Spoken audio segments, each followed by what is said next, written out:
бүйтіп күшті етіп сұлу болып киініп алып, қазір Арусана құрбымыздың ұзату тойына барып, подругамды ұзатамын.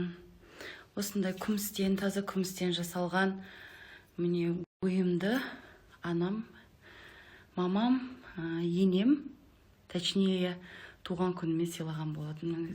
По цвету жарасып тұр ғой, ойбай, бүгін қорып бүйтіп барып қайтамын ғой қазір. Ал Арусана бақытты бол, міне біздің құрбымыз, сіңіліміз ұзатылып жатыр. Мына бала бойдақ. Мына жақта бойдақ қыздар отыр. Міне. Бірдеңе десеңіздерші. Астада ақиқатты айтып Мына Найманның аты Малика болса, мына жақтан Құдашалардан Малика деген Найман қыз келді. Жүдә жақсы болып мынаған. Жалғыз өзі маған қарсы тұратын еді енді. Адамы көбейіп. Ал, жеңше, рахмет. Не деген красавица жеңше.